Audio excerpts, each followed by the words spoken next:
Hi guys, welcome back to my new blog. আজি ব্লগটোত আপোনালোকক স্বাগতম জনাইছোঁ। তো আজিৰ ভিডিঅ'টো আমি আৰম্ভ কৰোঁ। গাইজ এতিয়া আজি মোৰ আছে ডে 3 পঢ়াৰ আৰু যি লাষ্ট ডে পঢ়াৰ মানে কালি আছে এক্সাম।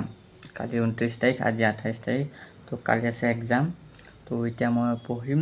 দিনত আজি পঢ়িলোঁ মই ইমান মানে দিনত মানে ব্লগ বনোৱা নাই, পঢ়া অলপ ডিষ্টাৰ্ব হ'ব যে, সেইটো কাৰণে মানে মই ব্লগ দিনত ইমান বনোৱা নাই। আৰু এইকেইদিন মোৰ ব্লগ বনোৱা অলপ ছুটি হৈছে আৰু ইমান ঠিকো হোৱা নাই ব্লগ বনোৱা। তো সেইটো কাৰণে মই অলপ ছুটিকৈ বনাই আছোঁ। পঢ়া কেইদিন মানে এনেকৈ থাকিব। তো পঢ়া শেষ হোৱাৰ পিছত কেইদিন ব্লগকেইটা মই ভালকৈ বনাম।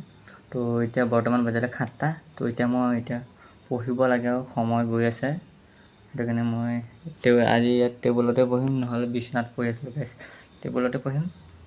তো তাকে অলপ দেখাওঁ আৰু গাইজ, হয় নাই, ডেইলি ঢালিব লাগিব যে ব্লগ, নহ'লে মানে ভাল নালাগিব, হয় নাই গাইজ। ডেইলি ব্লগ ঢালি আছোঁ যে, এদিন নাঢালিলে মানে ভাল নালাগে, সেইটো কাৰণে ডেইলি ঢালিম মানে অলপ হ'লেও মানে সৰুকৈ হ'লেও ঢালিম। এতিয়া এটা মই ঢালিলোঁ আৰু অলপ আগত, মানে নাঢালোঁ বুলি ভাবিছিলোঁ, হ'লেও পিছত মনটোৱে নাই মানে, সেইটো কাৰণে মই আকৌ ঢালি দিলোঁ। তো এতিয়া বেছি দেৰি নকওঁ, পঢ়া আৰম্ভ কৰোঁ। কালি এক্সাম হ'লেই, কালি আছে আছামিজ, তাৰপিছত পৰহি আছে জিঅ'গ্ৰাফী। তো এতিয়া মই পঢ়োঁ আৰু আছামিজখনকে ভালকৈ, আৰু কালি মৰ্ণিঙত যাম আৰু কালি মৰ্ণিঙত যাম এক্সাম দিবলৈ। 7:30 মানতে আমি ইয়াৰ পৰা ওলাই গুচি যাম, মানে তাত পাই যাম 7:30 তেনেকুৱাকৈ যাব লাগিব আৰু অলপ 6টা মানত ইয়াৰ পৰা ওলাই যাব লাগিব গাইজ। কেমেৰা মোবাইলটো নিব দিব নাই নাজানো, হ'লেও নিবলৈ চাম অলপ ভিডিঅ' বনাবৰ কাৰণে। তো উপায় নাই আৰু ন গাইজ। তো গাইজ আৰু আমাৰ ইয়াত মহ বহুত, সেইটো কাৰণে মহ ধূপ এটা লগাই লওঁ গাইজ। তেতিয়া জ্বলাওঁগৈ।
আমি ডিনাৰ কৰি ল'লোঁ।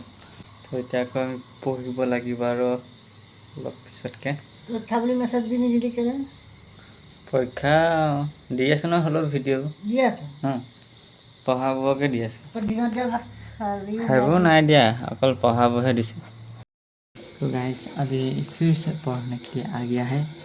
तो यहाँ मैं এতিয়া মই ইয়াতে পঢ়িম গাইজ টেবুলত। সেইটো লাইট অফ কৰি দিলোঁ, মানে সেইটো ৰুমত আছে, অফ কৰি দিয়া হ'ল লাইটটো, সেইটো কাৰণে ইয়াতে পঢ়িম এতিয়া।